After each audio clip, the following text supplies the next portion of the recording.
Avec la Cypress, c'est possible. Devenez propriétaire d'une villa à Lazare située dans la ZAC de Mbao près de l'autoroute à péage. Offrez à votre famille un cadre de vie agréable. Chérie, ça suffit maintenant. On réserve quand?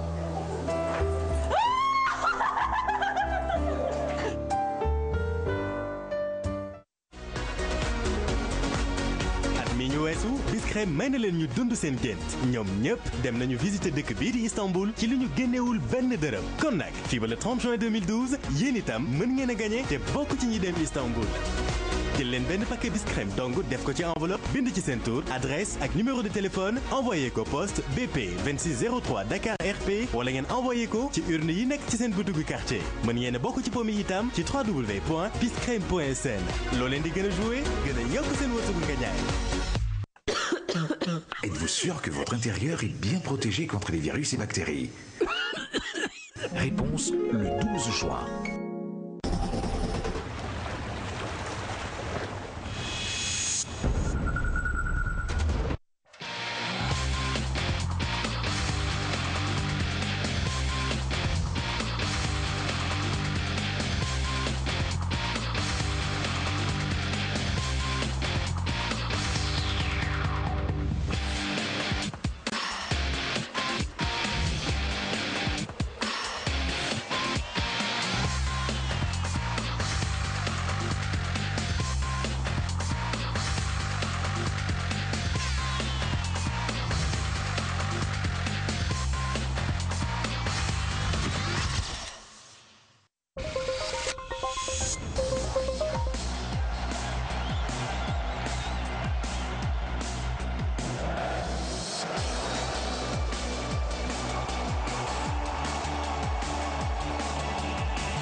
Mesdames et messieurs, bonsoir. Bienvenue à tous dans cette principale édition du mercredi 6 juin 2012. Voici les titres.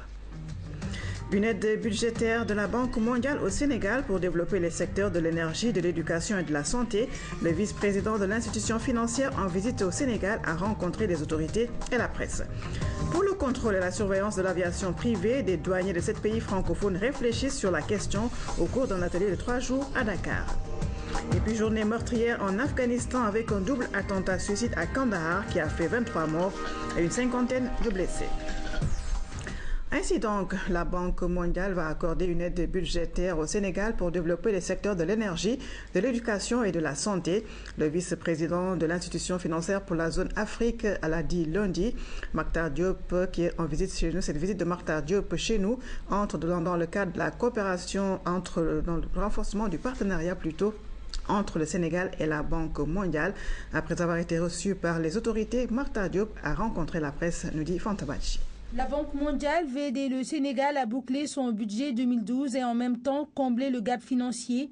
Un investissement qui s'inscrit dans les priorités du gouvernement ciblant des secteurs dominants. Et d'abord dans le secteur de l'énergie où nous comptons présenter un projet d'une valeur totale de 85 millions de dollars le 16 juillet de cette année au conseil d'administration qui devra aider pour la distribution de l'électricité. Et par la suite, nous avons également discuté la possibilité d'un appui budgétaire de l'ordre de 55 millions de dollars pour cette année calendaire. Nous avons toujours été impliqués dans le secteur de l'éducation et de la santé. Nous allons continuer à travailler dans ce secteur de l'éducation et de la santé.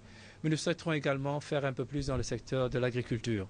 Cet appui budgétaire au gouvernement du Sénégal va aider à la réduction de la pauvreté. Un plan sera également mis en place pour réduire les inégalités sociales. Ce que nous faisons sur le secteur de l'éducation, le secteur de la santé, le secteur de l'agriculture vise non seulement la croissance, mais également la croissance inclusive. Une croissance qui permette aux plus pauvres de bénéficier de cela, qui permet de créer des emplois. Et je crois que pour ce faire, il faut créer les conditions nécessaires. Mactar Diop, vice-président de la Banque mondiale, a aussi annoncé de nouvelles aides budgétaires dont le pays pourrait bénéficier à l'horizon 2014, sous réserve que le Sénégal fasse preuve de bonne gouvernance. 4e édition de la foire de moutons de Touba, une initiative de l'association des éleveurs Ladoum de Touba Taïsir qui a apporté beaucoup d'innovations cette année. Le ministre de l'élevage a donné le coup d'envoi de la manifestation. Il a également visité le foirail de la ville, nous dit Pendambo. Cette année encore, une forte présence de la race Ladoum à cette foire des éleveurs de Touba à Taïsir en attestent les différents sujets exposés sur place.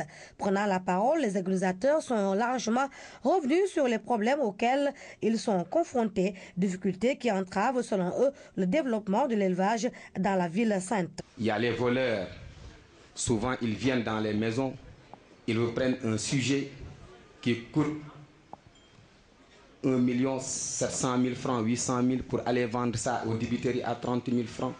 Donc ce n'est pas intéressant. Donc nous aimerions, avec l'appui et la collaboration de monsieur le préfet, nous aider un peu à sécuriser l'élevage dans le département de Mbacké. Nous avons aussi un autre problème, celui de la nourriture. Parce qu'aujourd'hui, l'aliment de bétail coûte cher. Pourquoi pas subventionner ces produits? Le ministre de l'élevage, qui a fait le tour des stands, s'est dit satisfaite de l'engagement des éleveurs de Touba. Des éleveurs engagés par rapport à l'amélioration des conditions de vie du bétail, mais surtout par rapport à l'amélioration génétique de notre bétail, tant pour les petits ruminants que pour le gros bétail.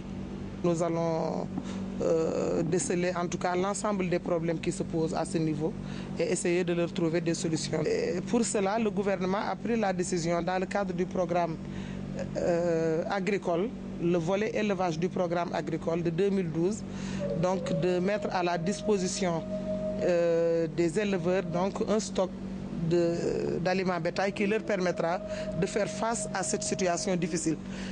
Aminata Mengenyaï a également visité les abattoirs modernes de Touba, un bijou aux normes internationales. Le foirail de la ville de Serigne Touba a aussi accueilli la tutelle sur place des échanges avec les responsables sur les questions de l'élevage. La caravane du ministère de la Famille sur la parité s'est arrêtée à Kaolack. Sur place, des femmes de Kaolack, Kaffrine et Fatick ont été formées en leadership. La loi sur la parité était également au centre des échanges. Le reportage à Kaolack est signé par Bounatiao. Elles viennent de Fatick et de Kaffrine rejoindre leurs sœurs de la région de Kaolack. Ces femmes, toutes candidates aux prochaines législatives, ont fait montre d'un grand intérêt pour cette formation. Une formation axée sur les principes fondamentaux de la loi sur la parité. Il était du ressort du ministère d'accompagner l'ensemble des femmes qui sont investies. Parce qu'elles n'ont pas été investies au hasard. Les partis qui les ont investies, c'est parce que ces partis croient en leur leadership.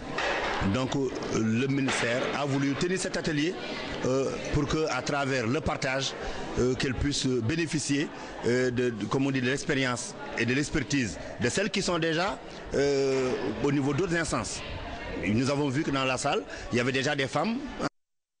Nous avons des femmes conseillères régionales, nous avons des femmes conseillères municipales, nous avons des femmes peut-être même conseillères rurales. Les sièges que les femmes vont occuper à l'hémicycle seront importants dans l'opérationnalisation de la loi sur la parité, une plus grande représentativité qui sonne comme un défi que ces futurs parlementaires comptent bien relever. Il est temps aussi que la parité ne soit plus qu'un slogan, que la parité ne soit plus là pour régler une situation, mais que la parité soit enfin effective. Que nous les femmes aussi, qu'on nous laisse jouer notre rôle qui nous revient. Je pense que cet atelier-là est venu au bon moment pour les futurs élus. Aujourd'hui, les femmes iront en campagne électorale, non pas pour se plaindre, non pas pour invectiver, mais pour argumenter, et c'est ce qui donne une importance particulière à ces ateliers. Entre les ateliers et les simulations de campagne, elles ont pu acquérir de nouvelles compétences. Grâce à la formation, elles ne seront point dépaysées à l'hémicycle.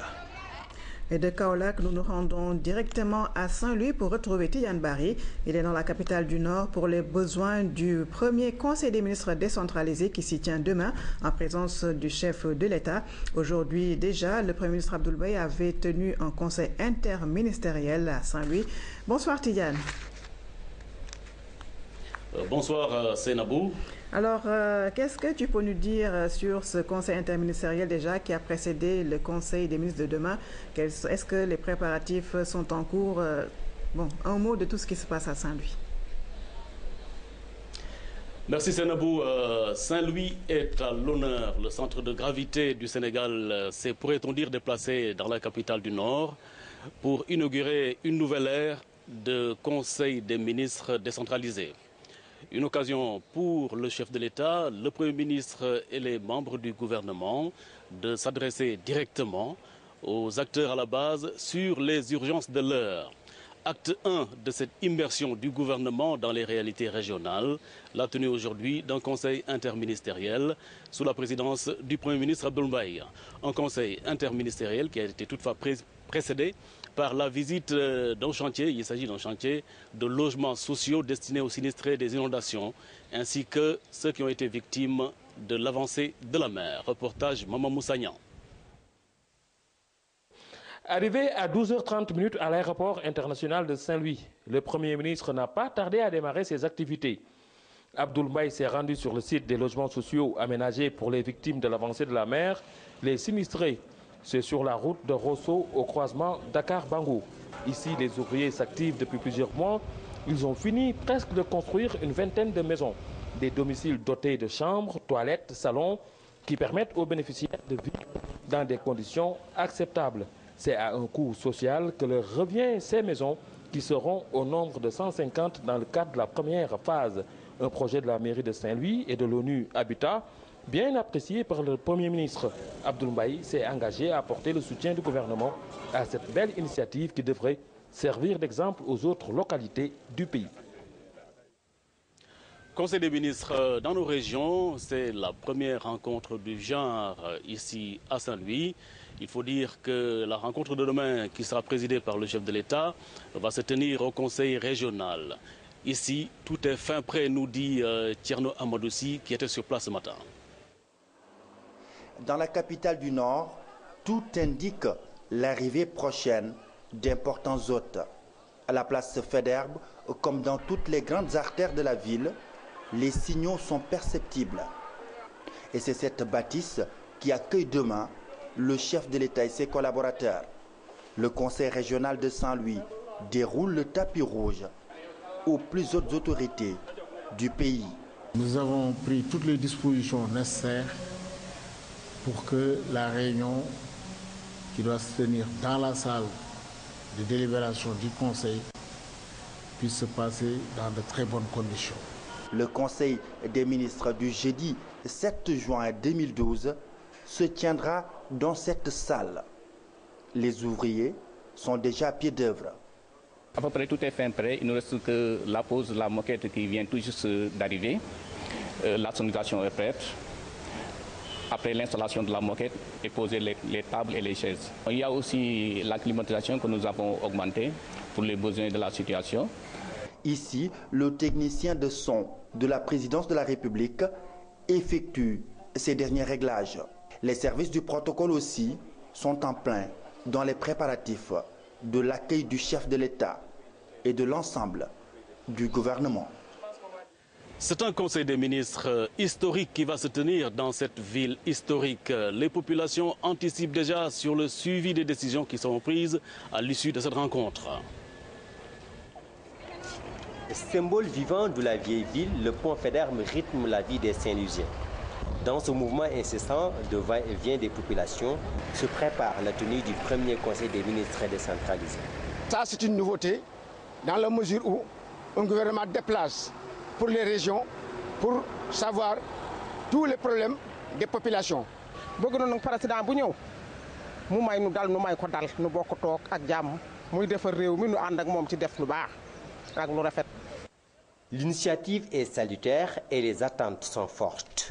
En tant que Saint-Louisien, on tient beaucoup à notre environnement particulièrement. Bon, ici, du point de vue de notre fameux littoral là, fluvial et maritime, vraiment, il y a beaucoup de saleté, c'est mal entretenu. Alors franchement parler, il faut qu'ils y tiennent acte. Le tourisme et la pêche, deux secteurs stratégiques qui feront l'objet d'une étude particulière. Certains citoyens anticipent déjà sur le suivi. Au sortir de ce Conseil des ministres, je crois que ces deux secteurs clés de cette localité de la ville vont être pris en charge et vont être à moitié ou à 75% résolus. Nous voulons que les décisions prises lors de ce Conseil des ministres aient une suivi, que les ministres en charge de ces secteurs respectent les engagements et appuient et aident les populations. C'est surtout le suivi des conclusions qui intéressent les populations actuellement. Les populations de Saint-Louis accordent une attention particulière à ce premier Conseil des ministres décentralisé.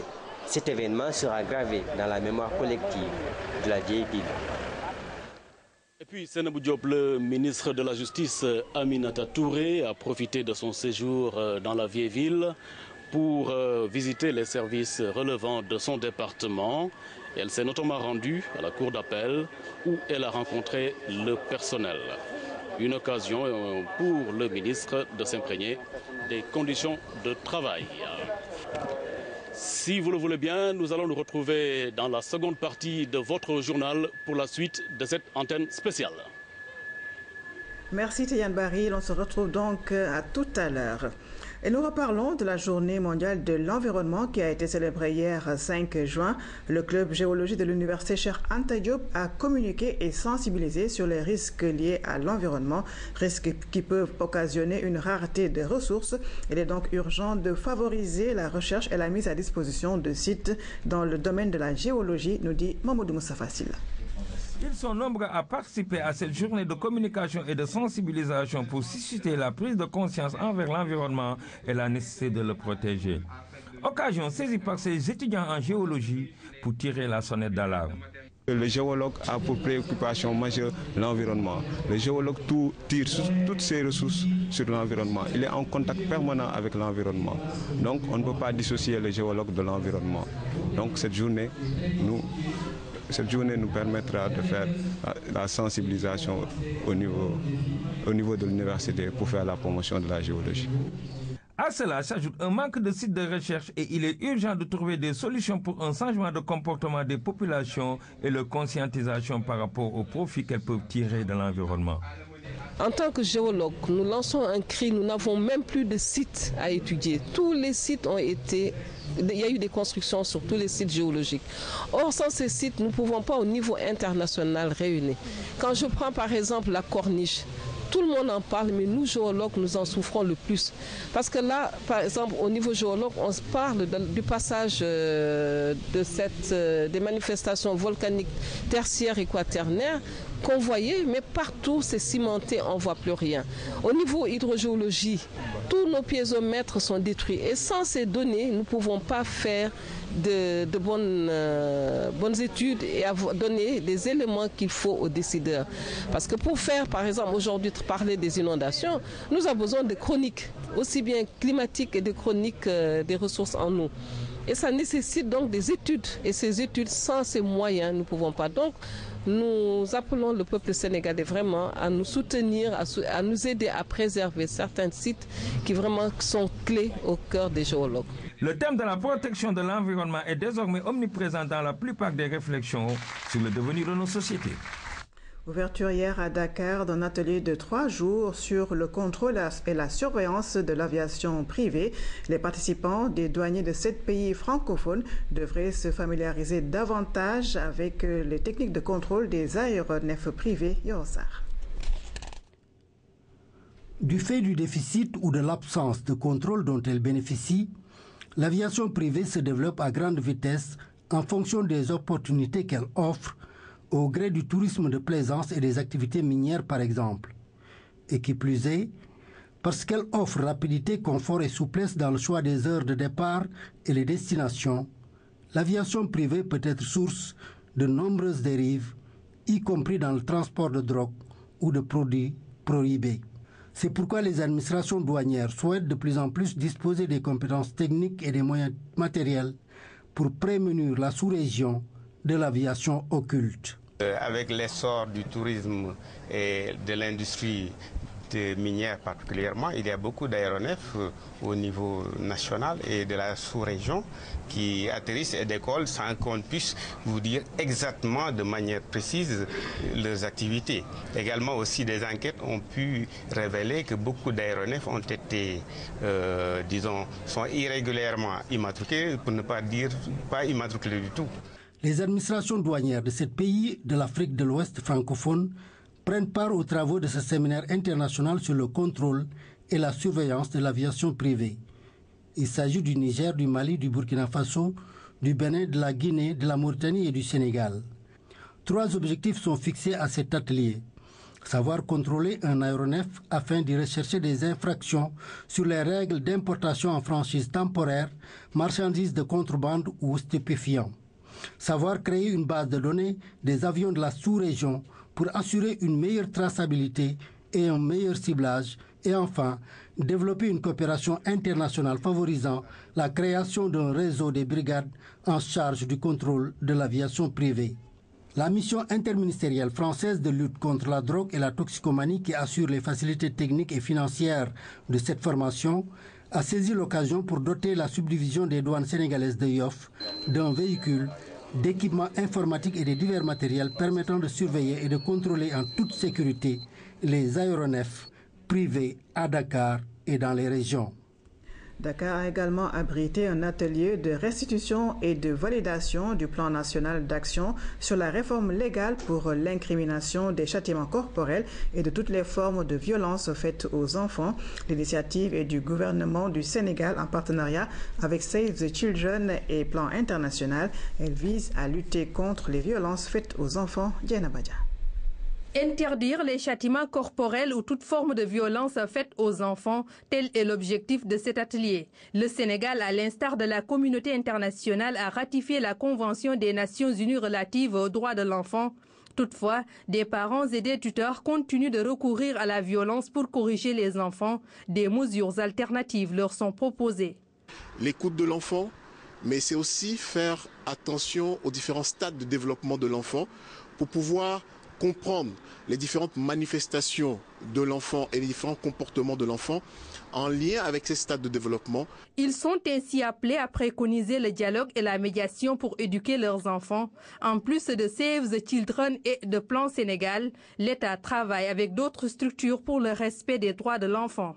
Nous avons aussi d'autres ONG, d'autres structures de la place qui reçoivent et qui, dans le cadre donc des programmes de réinsertion et de redressement, recueillent même des enfants qui peut-être ont fui les foyers familiaux à cause justement de ces châtiments pour donc les encadrer. Toujours dans le souci de mettre fin aux châtiments corporels, le gouvernement compte améliorer le cadre juridique. Il y a des textes de loi qui méritent d'être modifiés ou bien même d'être supprimés. Nous attendons donc les résultats de l'atelier pour voir comment faire avec les acquis que nous avons déjà pour mieux améliorer la situation juridique. Les échanges se poursuivent, toutes les parties concernées y sont représentées et les initiateurs espèrent que le plan d'action national sur la réforme légale pour l'incrimination des châtiments corporels sera validé au sortir de cet atelier. À l'étranger, le gouvernement français annonce le rétablissement de la retraite à 60 ans. Sont concernés les travailleurs ayant cotisé pendant au moins 41 ans, avec une exception en faveur des chômeurs et des femmes et des mères de famille pour lesquels sont pris en compte 2 trimestres de cotisation supplémentaires. Les détails dans ce reportage. C'est la première brèche dans la loi sur les retraites.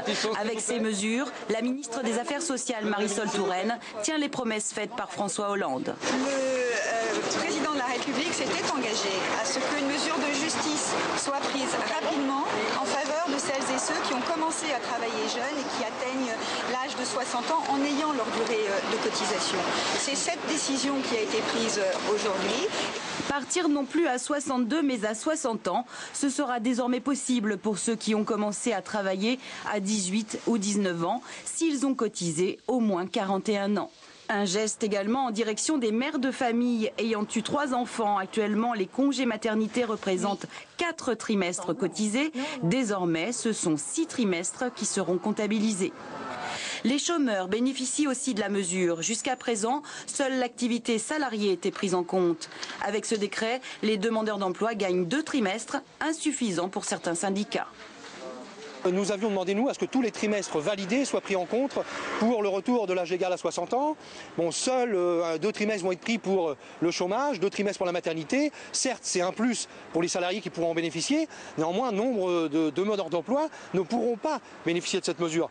Comment ça va ? En 2013, la réforme des retraites doit être remise à plat. Âge de départ, durée de cotisation, prise en compte de la pénibilité, autant de priorités qui seront proposées par les syndicats.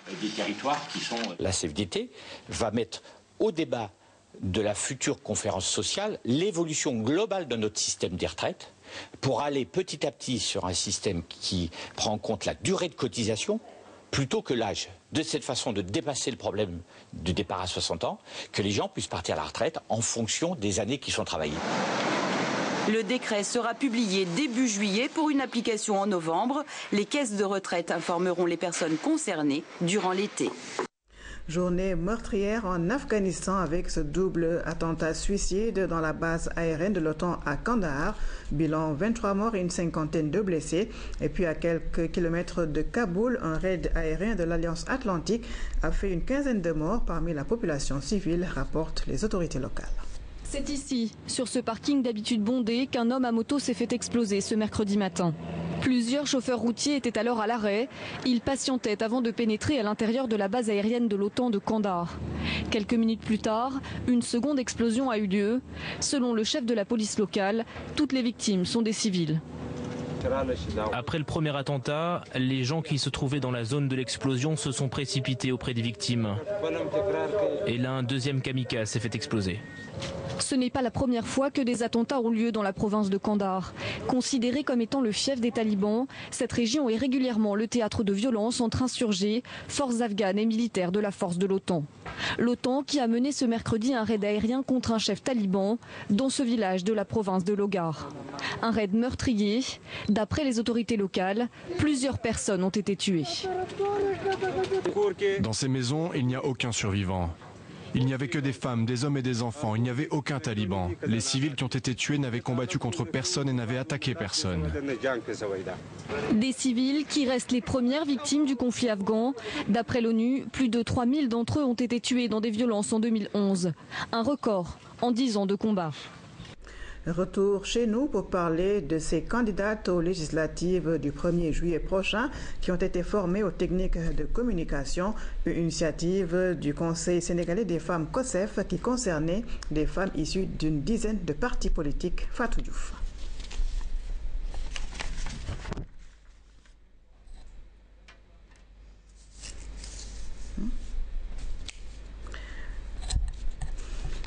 Qu'est-ce qui se passe?